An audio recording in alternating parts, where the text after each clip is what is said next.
Shalom, shalom enfants de Dieu, filles et fils du Dieu vivant, princes et princesses du roi des rois, shalom.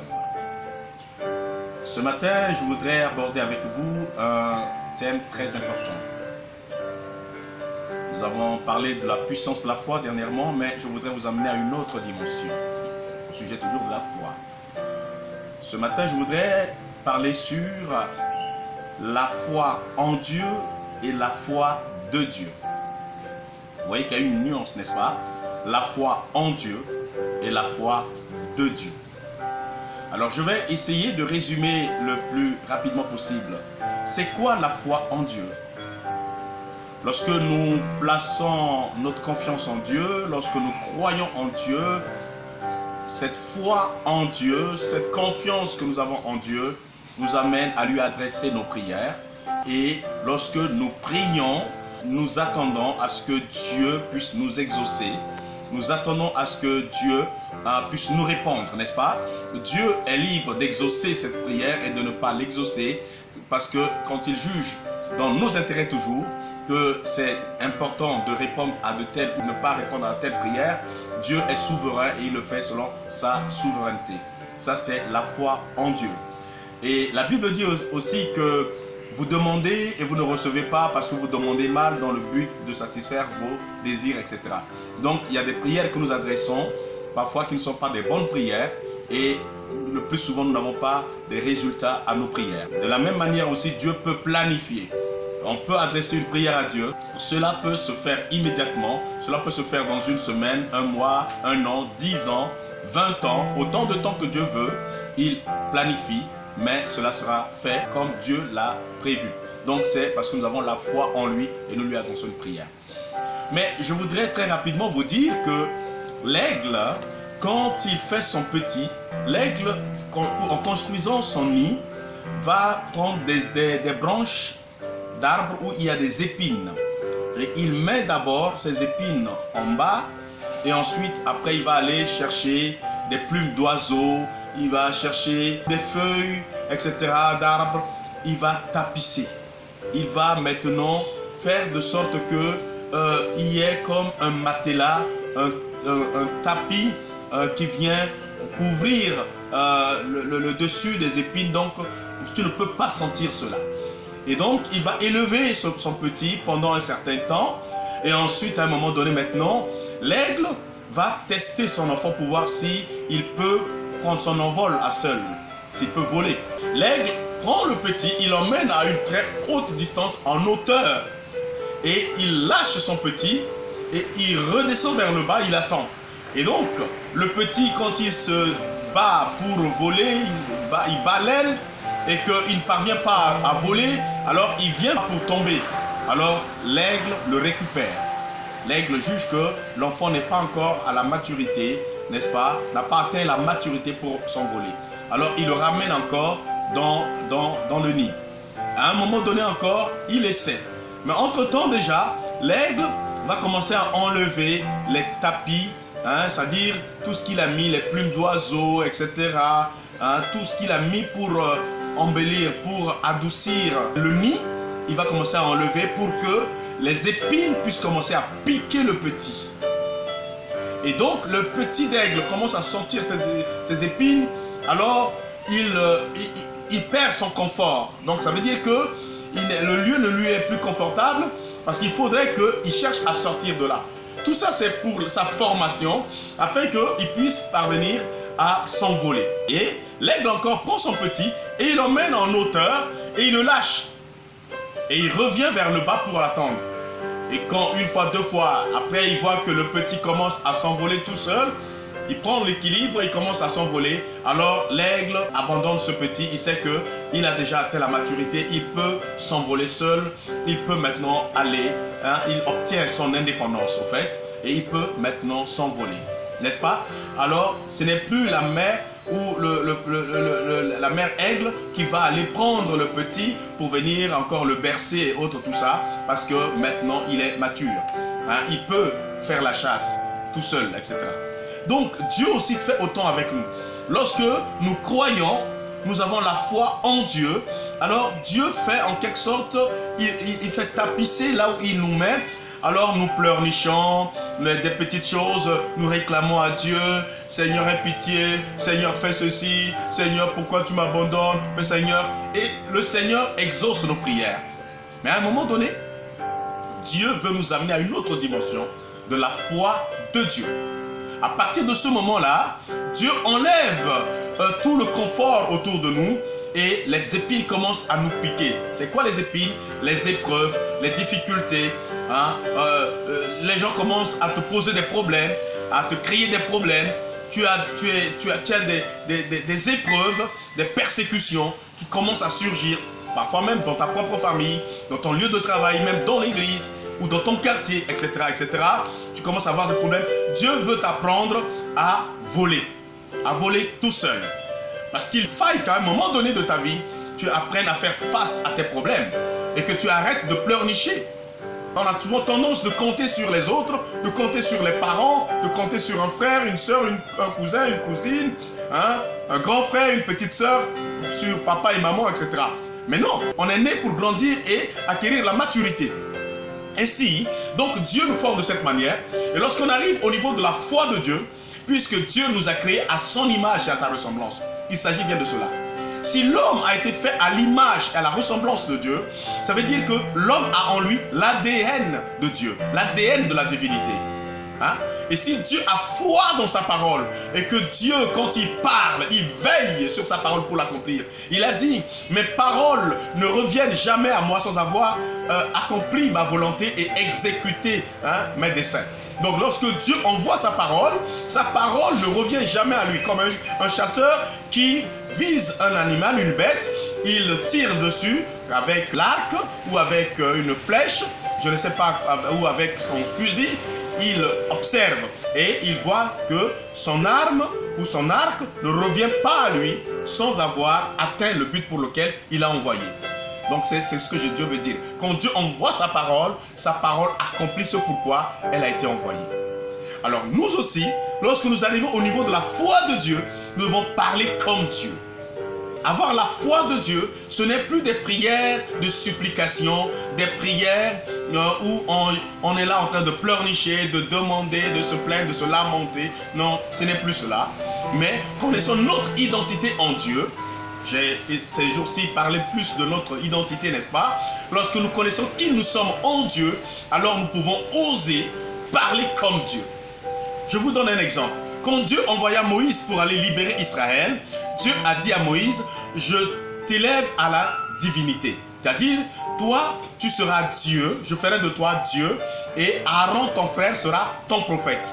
Ça veut dire que Moïse a été élevé au statut de la divinité. Moïse, quand il partait en Égypte, il partait comme un Dieu. Parce que les pharaons sont des divinités. Il fallait que Moïse puisse être élevé à la divinité pour pouvoir aller affronter Pharaon. Vous voyez la preuve, c'est que quand il jeta son bâton, qui est devenu un serpent, les magiciens de Pharaon aussi ont jeté leurs bâtons, qui sont devenus des serpents. Mais, puisque Moïse avait l'ADN du Dieu créateur, alors son bâton a avalé les serpents, ou son serpent a avalé les serpents des magiciens. Parce que Moïse était élevé à la divinité. Et quand Moïse a conduit le peuple dans cette dimension-là, à un moment donné, Dieu lui a demandé de passer le relais. Il lui a dit, tu n'entreras pas. Il lui a montré la terre promise. Et Dieu lui a dit, maintenant, élève Josué à ta dignité. Ça veut dire à la dignité de la divinité. Parce que Josué devrait conduire le peuple. Alors, nous allons parler de la foi de Dieu. Nous voyons dans Josué, chapitre 10, verset 12 à 14, je le lis rapidement, Josué chapitre 10, verset 12 à 14, où il est écrit, « Alors Josué parla à l'Éternel, le jour où l'Éternel livra les Amoréens aux enfants d'Israël. Il dit en présence d'Israël, « Soleil, arrête-toi sur Gabaon, et toi, lune, sur la vallée d'Ajalon. » Verset 13, « Le soleil s'arrêta et la lune suspendit sa course, jusqu'à ce que la nation eût tiré vengeance de ses ennemis. Cela n'est-il pas écrit dans le livre du juste? Le soleil s'arrêta au milieu du ciel et ne se hâta point de se coucher presque tout un jour. Un homme, pendant la bataille, a constaté que s'il laisse le soleil se coucher, les ennemis allaient s'infiltrer dans leur camp et ils allaient perdre la bataille. Et il se lève, il lève les yeux, il fixe le soleil, il parle au soleil. Il dit, soleil, arrête-toi sur le Gabaon. La Bible déclare que le soleil s'est arrêté. La lune a suspendu sa course. Le soleil s'est arrêté presque tout un jour pour qu'ils puissent remporter la victoire sur leurs ennemis. Vous voyez, ça c'est la foi de Dieu. Quel homme ici sur cette terre peut arrêter le système solaire que Dieu a établi depuis la création, depuis la fondation du monde? Le soleil se lève et se couche. C'est vrai, la science dit que la terre tourne autour du soleil, mais nous sur terre, nous voyons le mouvement du soleil qui se lève et qui se couche, n'est-ce pas? Mais un homme a bloqué le système solaire. Il a dit, soleil, arrête-toi sur le Gabaon. Ça c'est la foi de Dieu. Il a parlé comme Dieu. Le soleil a entendu sa voix. Le soleil a suspendu sa course. Nous avons aussi dans 1 Roi au chapitre 17 verset 1, nous voyons également un homme de Dieu parler comme Dieu. Il s'agit d'Élie. Ça c'est le chapitre 17 verset 1. Élie, le Tishbite, l'un des habitants de Galad, dit à Akab, l'Éternel est vivant, le Dieu d'Israël, dont je suis le serviteur. Il n'y aura ces années ni rosée, ni pluie, sinon à ma parole. Sinon à ma parole. Donc, Élie, à cause du fait que le roi Akab avait épousé Jézabel, qui est l'image de la prostitution, et Jézabel a entraîné le peuple dans l'idolâtrie, c'est-à-dire il servait les Baals, les dieux de feu. Maintenant, Élie voulait faire la démonstration de la puissance de Dieu. Il n'a pas utilisé la foi en Dieu, mais il utilise la foi de Dieu. Il dit, il n'y aura ni rosée, ni pluie, ni goutte d'eau, sinon à ma parole. Un homme qui va parler comme si c'était Dieu lui-même. Et la Bible déclare que pendant 3 ans et demi, il n'y eut ni pluie, ni rosée. Pendant 3 ans et demi. Jusqu'à ce que Élie, à nouveau, revienne dans la présence de Dieu et parle encore pour que la pluie revienne. Vous comprenez? Donc ça, c'est la foi de Dieu. Et pour terminer, je voudrais lire avec vous très rapidement dans Actes au chapitre 13, le verset 11, où Paul était devant un magicien qui était un obstacle à l'évangile. Et Paul l'a regardé et Paul lui a dit ceci. Maintenant voici, la main du Seigneur est sur toi, tu seras aveugle et pour un temps, tu ne verras pas le soleil. Aussitôt, l'obscurité et les ténèbres tombèrent sur lui et il cherchait en tâtonnant des personnes pour le guider. Ce magicien, face à Paul, parce qu'il empêchait, parce que Paul était en train de parler au consul, à un consul pour l'amener au Seigneur. Et alors, ce magicien était là pour détourner cet homme de l'évangile. Alors, Paul a utilisé la foi de Dieu. Il lui a dit, à partir de maintenant, tu ne verras plus le soleil. Tu ne verras plus le soleil. La cécité est tombée immédiatement sur cet homme. Il a commencé à tâtonner en plein jour. Parce que Paul a utilisé la foi de Dieu. Enfant de Dieu, je voudrais te dire qu'à un moment donné de ta vie, tu dois arrêter de pleurnicher. Nous n'avons pas assez de résultats. Les chrétiens pleurnichent beaucoup. Les chrétiens subissent ça. Nous, on n'est pas fait pour subir les choses. Nous ne sommes pas nés de Dieu pour continuer à subir les assauts de l'ennemi, les assauts des sorciers, les assauts des magiciens ou des féticheurs contre nous. Non. On est là, Seigneur, où es-tu? Seigneur, pitié, viens à mon secours. Non, à un moment donné, le petit de l'aigle doit s'envoler tout seul. Dieu nous appelle pour qu'en début nous ayons la foi en lui. Mais à un moment donné, il faut que nous épousons la nature de Dieu. Nous connaissons notre identité. Le fils de lion est lion. Le petit de l'aigle est l'aigle. Donc à un moment donné, l'enfant de Dieu qui est à la nature de Dieu, en Jésus-Christ, porte en lui l'ADN de la divinité. Donc à un moment donné, regarde ton problème en face, ordonne à ton problème de te quitter. Oh, Jésus a dit, si tu as la foi, tu dis à cette montagne, ôte-toi de là et jette-toi dans la mer. Si tu ne doutes point, cela sera fait. Donc, regardons nos problèmes en face, regardons les difficultés en face, regardons que ce soit la maladie, les douleurs, les problèmes sociaux, les problèmes économiques, les problèmes culturels, les problèmes politiques, les problèmes de tout genre. Nous ou familiaux, nous pouvons ordonner, nous pouvons décréter. Je reviendrai sur ce thème-là pour vous donner des témoignages, comment j'ai fait des expériences avec Dieu dans ce domaine-là. Donc, quand nous croyons en Dieu et nous avons la foi en Dieu, étant donné que nous sommes enfants de Dieu, il nous donne le pouvoir de devenir enfants de Dieu. Un enfant de Dieu est Dieu. J'avais dit, vous êtes des dieux. Psaume 82, n'est-ce pas, verset 8. Donc, nous épousons la nature de Dieu. 1 Pierre chapitre 3, les premiers versets, etc. Donc, sa nature, sa divine puissance nous donne de devenir participants à sa nature. Donc, à un moment donné, nous mûrissons. Nous arrêtons de pleurnicher, de dépendre des faux prophètes, des faux pasteurs qui nous manipulent, qui nous vendent de l'huile, qui nous vendent de l'eau, qui nous vendent des objets. Mais il faut que tu comprennes qu'enfant de Dieu, à un moment donné, c'est toi qui dois faire face à ton problème, ordonner à des situations de ta vie de te quitter. Tu peux décréter les choses, tu peux ordonner des choses comme Dieu parle. Et si tu crois cela, la foi de Dieu va opérer le miracle. C'est ça le message que j'ai à vous apporter ce matin. La différence entre la foi en Dieu, qui fait que nous restons bébés toute la vie, et nous pleurnichons, nous lamentons, nous plaignons, des prières de supplication, de lamentation. Quittez ça, arrivez au stade où vous grandissez, et maintenant vous ne pleurnichez plus. Vous ne fuyez plus l'adversaire, vous ne fuyez plus les sorciers, vous ne fuyez plus les magiciens, vous ne fuyez plus ceux qui cherchent à vous faire du mal, mais vous les affrontez par le nom de Jésus-Christ et vous décrétez et vous ordonnez à des situations pour que la chose change. Nous pouvons changer l'atmosphère. Nous pouvons faire beaucoup de choses avec la foi de Dieu. Et lorsque nous confessons, nous arrivons à ce stade, alors nous devenons matures. Dieu est fier de nous. Comme Josué a bloqué le soleil. Comme Élie a bloqué la pluie pendant 3 ans et demi. Comme Paul a parlé à ce magicien, la cécité l'a frappé immédiatement.